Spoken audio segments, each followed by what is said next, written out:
while it is easy to become a creator, it's really hard to become a good creator. Hello, everybody, and welcome to this episode of Impulse, the Influencer Marketing Podcast. I'm your host, Prateek Panda, VP of Marketing at Phyllo, the universal API for creator data. Joining us today is Fayyaz Hussain. He's the co-founder of MoneyyApp and has over 2 decades of experience within the creator and content creator space. Fayyaz has witnessed the transforming landscape of the internet, being involved with it since the first iteration of Web 1. Today, we sit down and talk particularly about creator monetization and analytics as a segment of creator economy. Two aspects that are really very key as far as influencer marketing as well as the larger creator economy is concerned. But before we get started in the conversation today, don't forget to hit the subscribe button on your preferred podcast platform so that you don't miss out on the latest episodes. All right, Fayyaz, thank you so much for joining us. Thank you for having me, Prateek. Awesome. So before we get started with, everything around creator economy, monetization, and so on, I want to ask you your one hot controversial take on influencer marketing. It could be something that you believe in, but not everybody agrees to. Or maybe some people do agree to, but what's your hot take on influencer marketing? Influencer marketing is the best ROI for marketers. What's my belief? But it's a contrarian belief, isn't it? Yeah, I mean, if you think about it, and it's a good thing that you brought up, right? Over the last 3 years or so, as influencer marketing was starting to pick up, most brands looked at it as a channel for brand building, visibility, not so much around ROI and conversion. That is a more recent trend, and I talk about this with a lot of our guests. Why do you think that's happening? See, for me, a creator is a mini media channel, is it? I think as the creator, we're also try to find their feet on the platforms, and the platforms are trying to understand what the creators can do. And so all that convergence is happening now. Best take is what TikTok is doing with social commerce, or what Instagram has started doing with social commerce. So I think that's the best way to look at it. I think, evolution happens, adaptability happens. And I think that's where, the creators are delivering on the promise of an ROI to a brand, which is ultimate thing is sales. And that's what is happening. Of course, brand salience is there, always was there. But a brand campaign is a dicey thing to measure at the end of the day.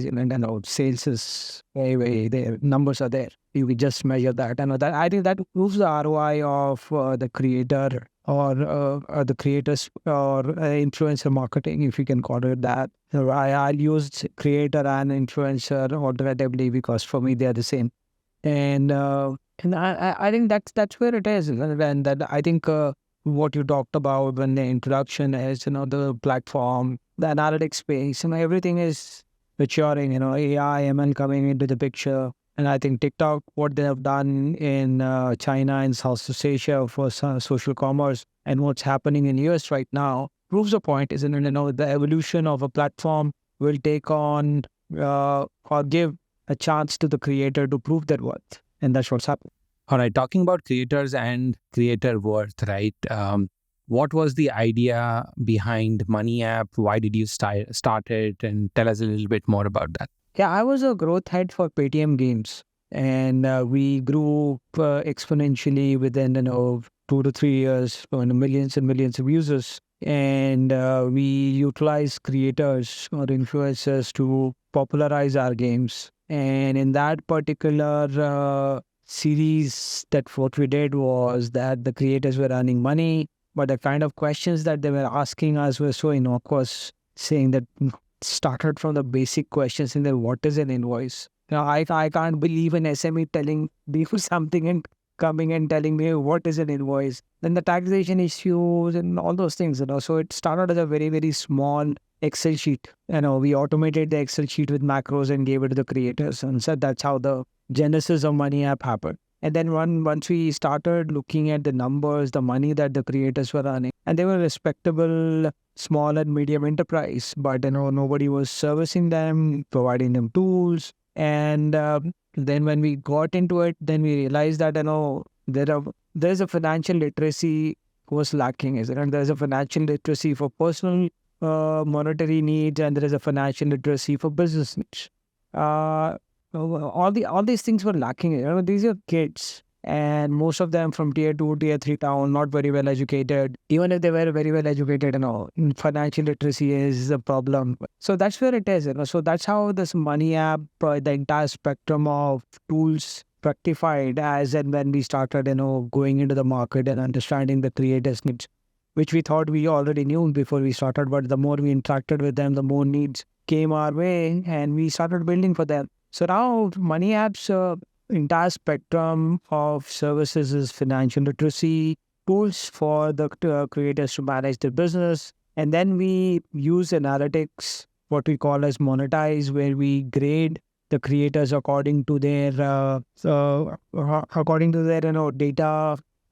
for on online platforms, the data for their personal financial needs, and they give us a lot of data, so we know what their financial position is. So we combine that and come up with the monetization score or monetize score, and then we tell them, saying that, look, this is your score.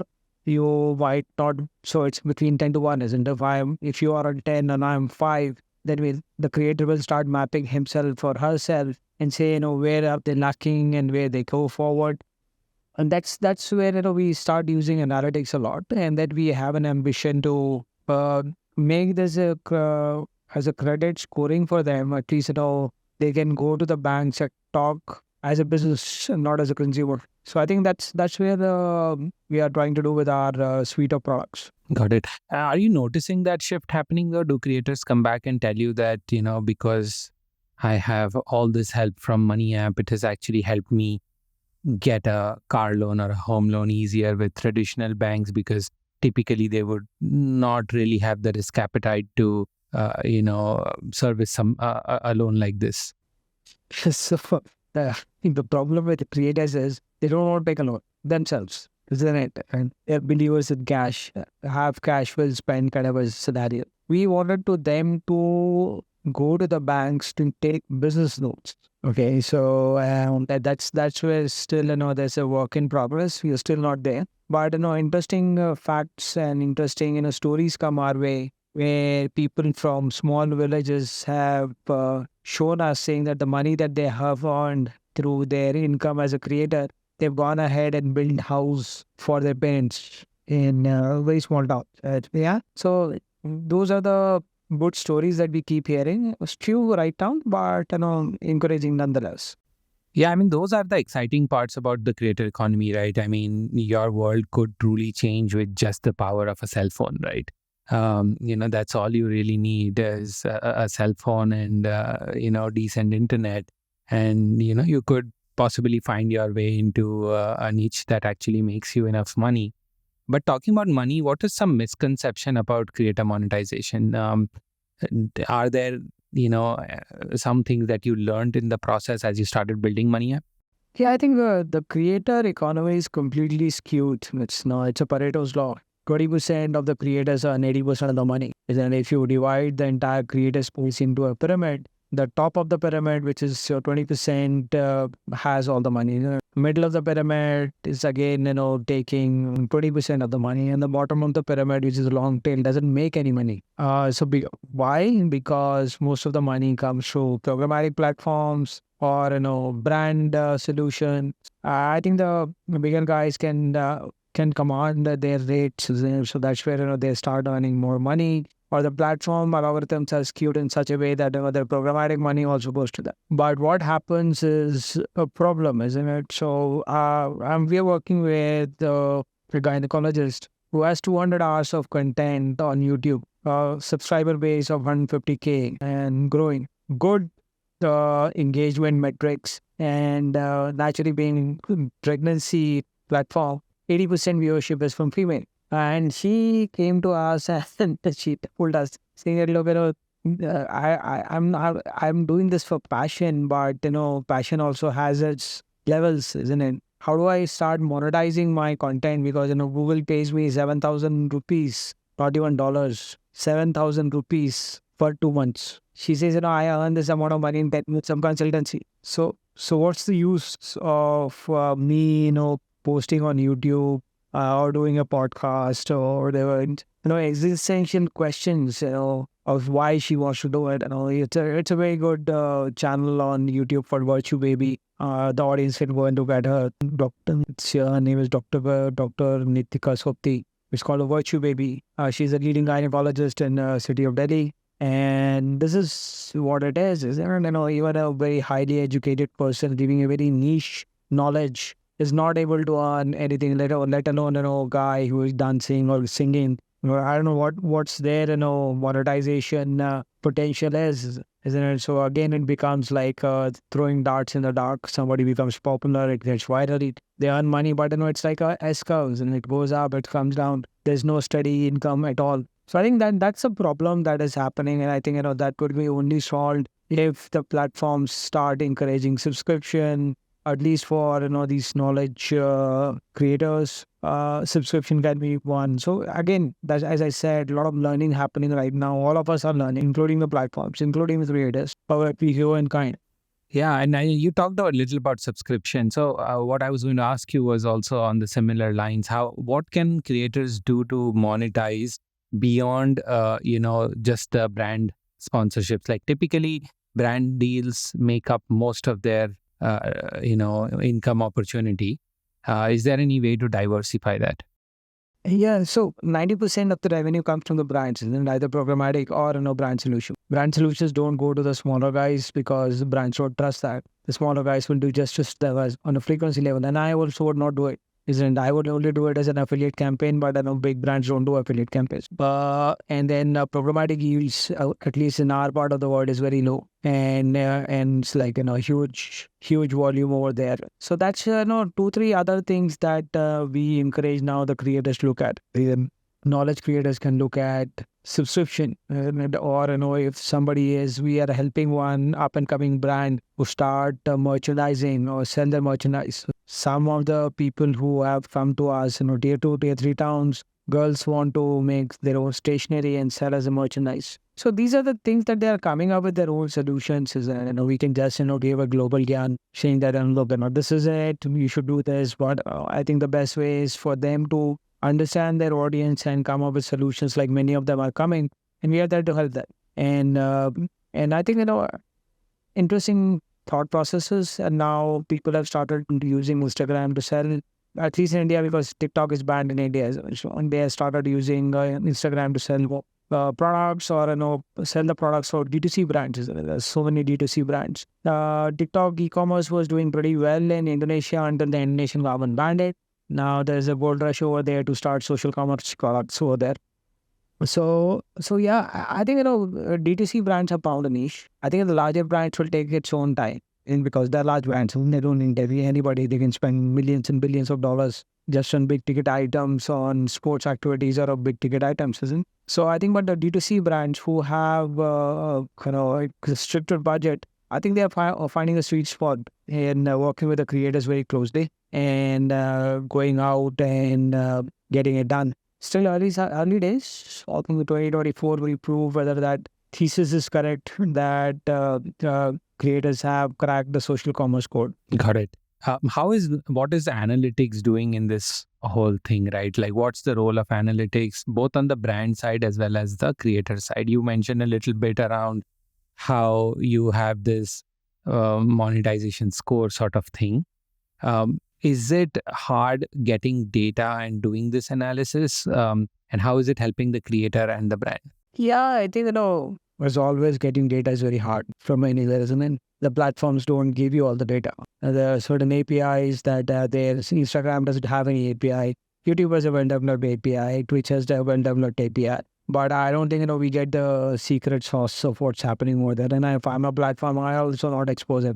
That's my secret sauce. Then we are dependent on 3 to 4 metrics of likes, dislikes, and subscribers. And then we can apply some NLP and say what is the engagement ratio and all this. But I think we need deeper analytics onto it, and that's our endeavor, is to start collecting more data, which is GDPR compliant, and then go from there. I suppose we have worked with Phyllo, we are a company also, and then we are working with or working with the one or two other people, smaller guys, and we are also scraping the data and developing the intelligence over it, which is more digestible to the creators because the creators are not marketeers or they don't understand analytics. And on the flip side of it, the brand only want numbers.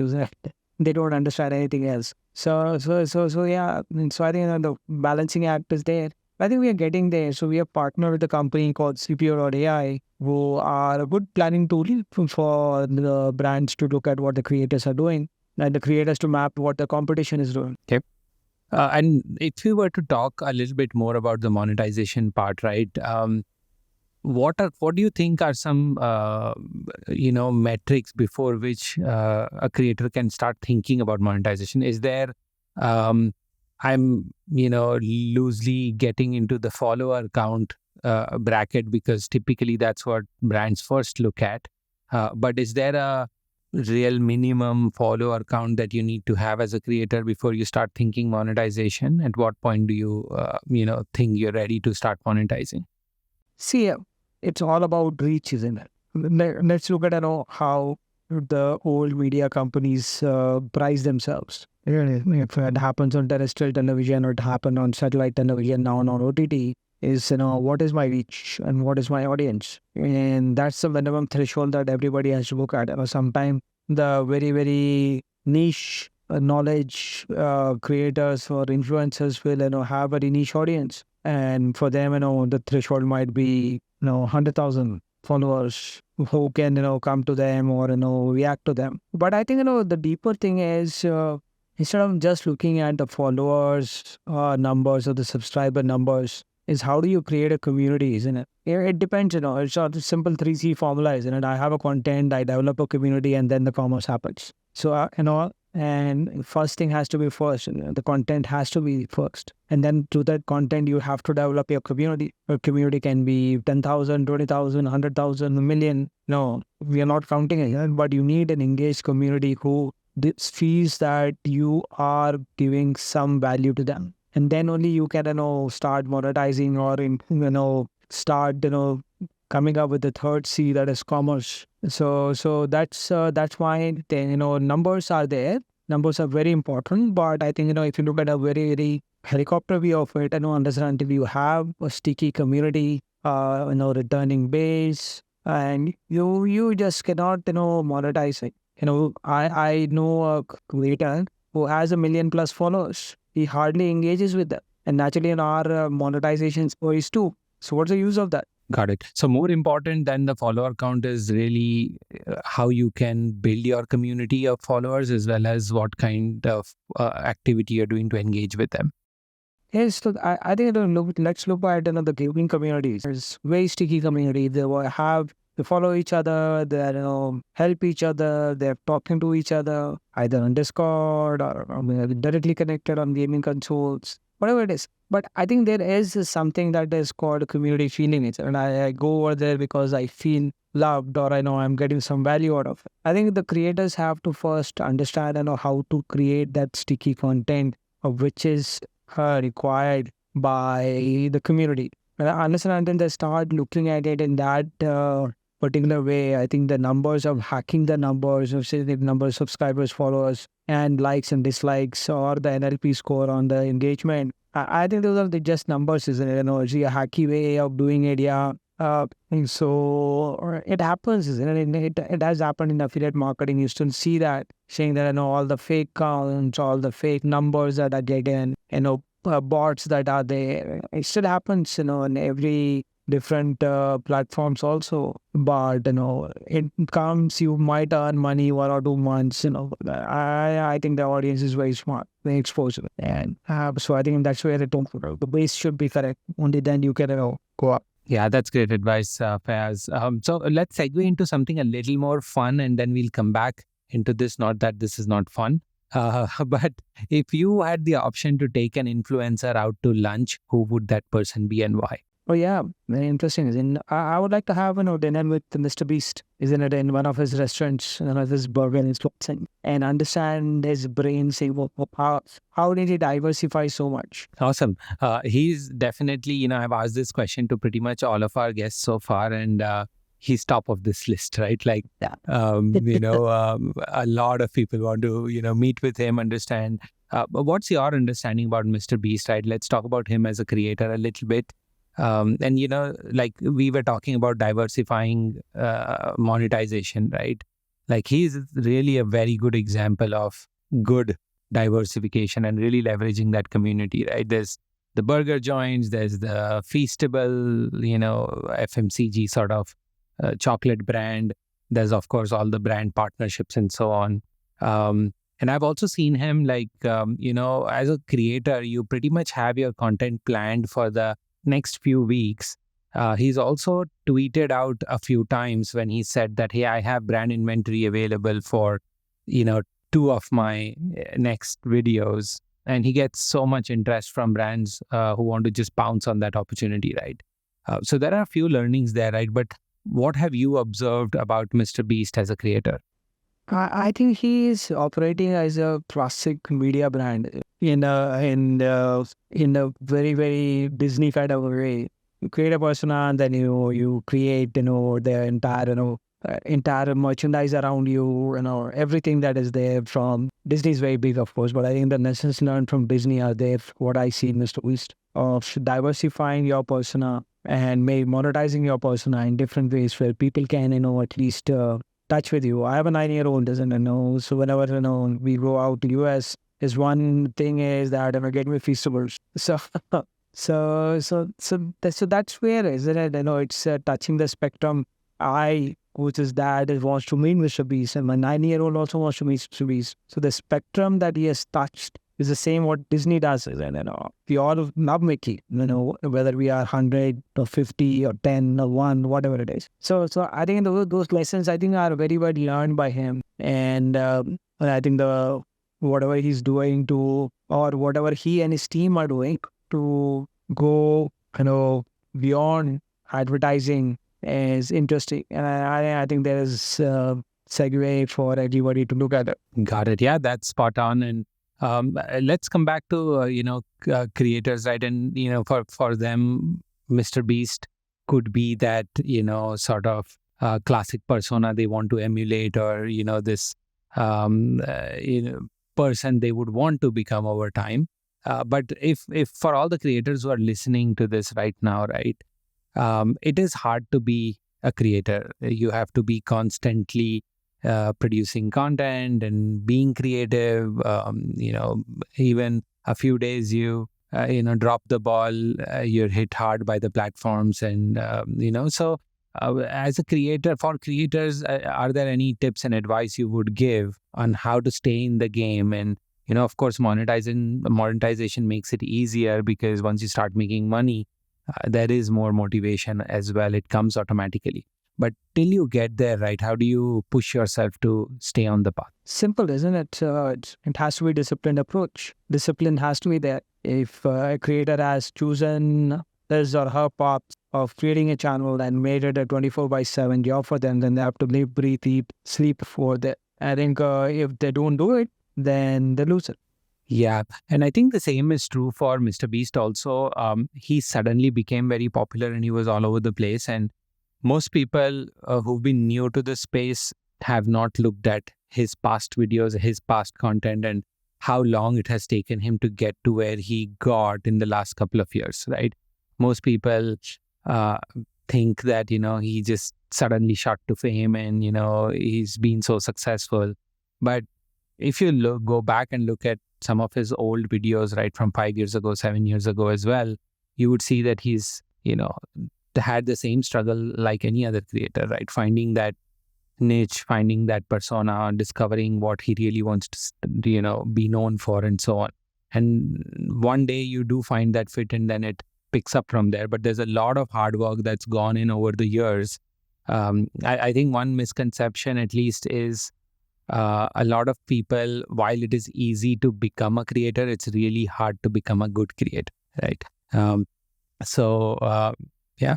Yeah, I think it's simple as, if you have looked at history of media progression, from radio to television to OTT and now to the creator platforms. It's the same story all over again. It start with the very hustling phase, the consolidation happened, and then a very, very professionals come into it, and then they organize it. I mean, in every industry it happens. Happened for the media industry, happened for the oil industry, happened for the telecom industry. I think we are still in that hustling mode, and people think that they can hustle and go away. But I think in the end, the only people who are there, at putting that one thing or one brick at a time to build their own building. I think that's the only way that you can go forward, and you can't do something which you don't love. Naturally, you go out, you drop the ball somewhere in between. If they love it, they'll work hard for it, and then they'll get the money. Awesome. On the B2B influencer marketing side, I've been running a few campaigns over the last year or so, and I'm a big fan of micro influencers, nano influencers. That's really the space where I think we get the best bang for our buck.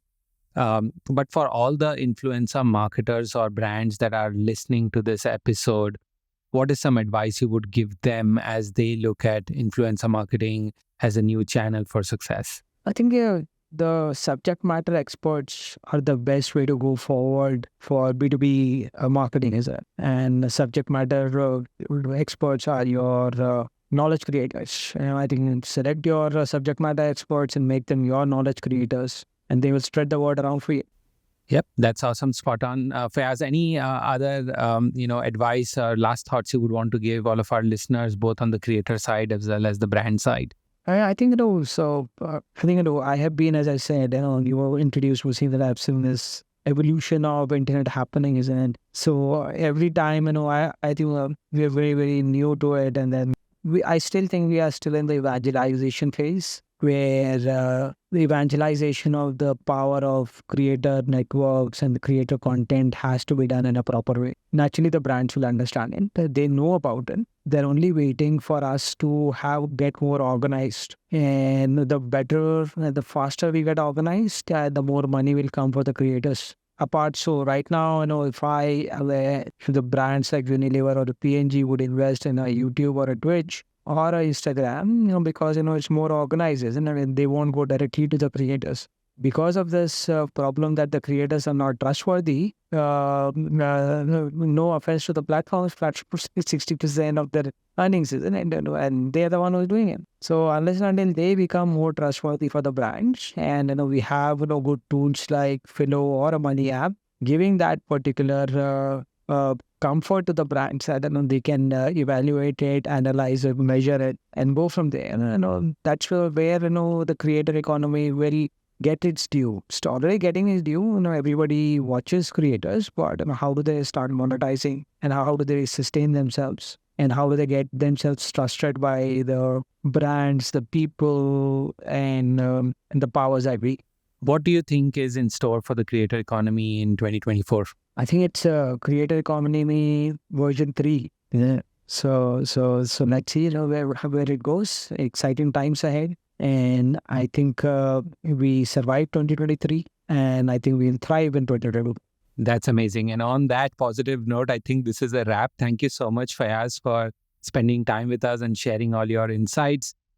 For all of our listeners who are listening, if you're a creator, you're wanting to learn more about monetization, check out MoneyyApp. We'll link this out when we publish the episode. But thank you so much, Fayyaz, for joining us and sharing all your insights. Thank you for having me, Prateek. Enjoyed it. Impulse, the influencer marketing podcast, is brought to you by Phyllo. Phyllo is the easiest way to get access to authenticated creator data from hundreds of different platforms. To know more about Phyllo, visit getphyllo.com. That's getphyllo.com. Also, make sure to search for Influencer Marketing Podcast in Apple Podcasts, Spotify, Google Podcasts, or any of your favorite podcast listening platforms. And don't forget to click subscribe so you don't miss out on any future episodes. On behalf of the team here at Phyllo, thank you so much for listening.